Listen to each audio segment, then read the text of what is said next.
Weeks back, shortly after the horrific display of white supremacist violence that took place in Charlottesville, I had a conversation. I yelled and ranted to a poor nondrunk soul about how fascists should be treated harshly and with no sympathy. I might have said something about utilizing methods they historically used to deal with those they said were inferior.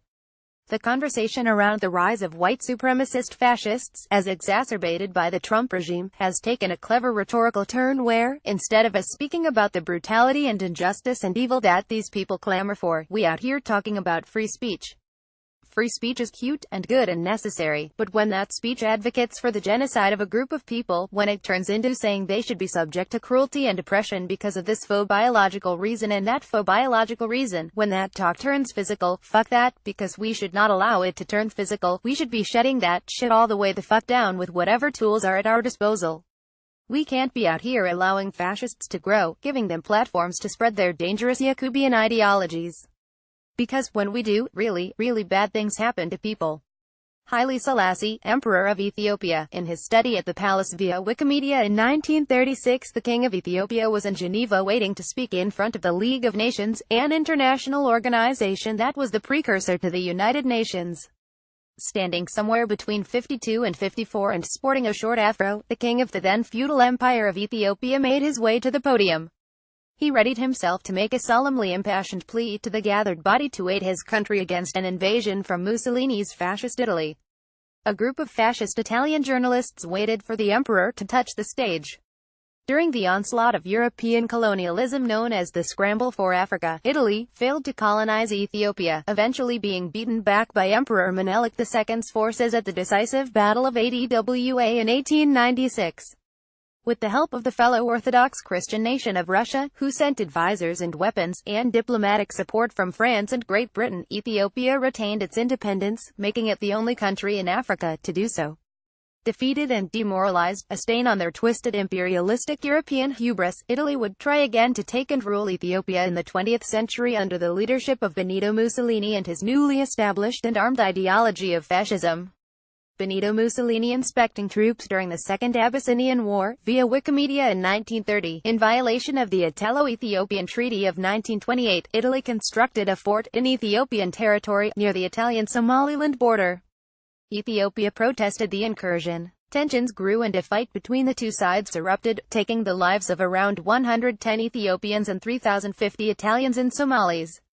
The League of Nations took a stance of neutrality, a neutrality that benefited Italy, deciding that neither side was at fault.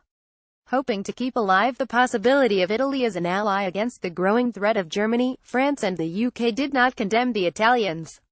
A string of developments in the region, particularly Hitler's militaristic intentions, allowed Italy to operate freely in East Africa. Their colonial ambitions unimpeded, they began to prepare for their jingoistic pursuits.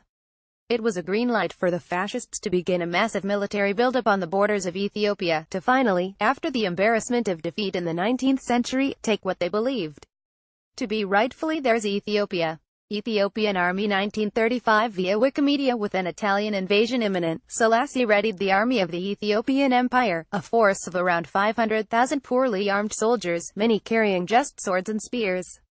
Understanding his country's stark disadvantage, Selassie issued a mobilization order that read, "Women with babies, the blind, and those too aged and infirm to carry a spear are excused.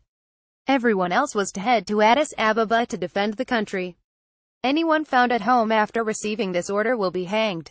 Though he could speak French, the official language of the League of Nations, the emperor symbolically chose to address the body in his native Amharic. The fascist Italian journalists in attendance broke out with loud jeers as the exiled Ethiopian leader began to speak.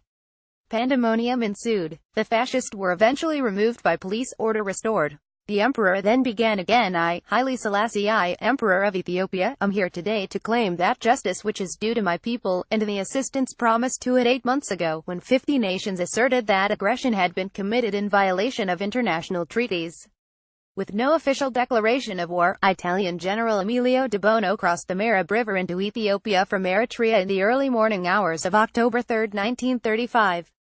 A few months later, the Ethiopians would win a victory in what became known as the Christmas Offensive, beating back the Italian forces.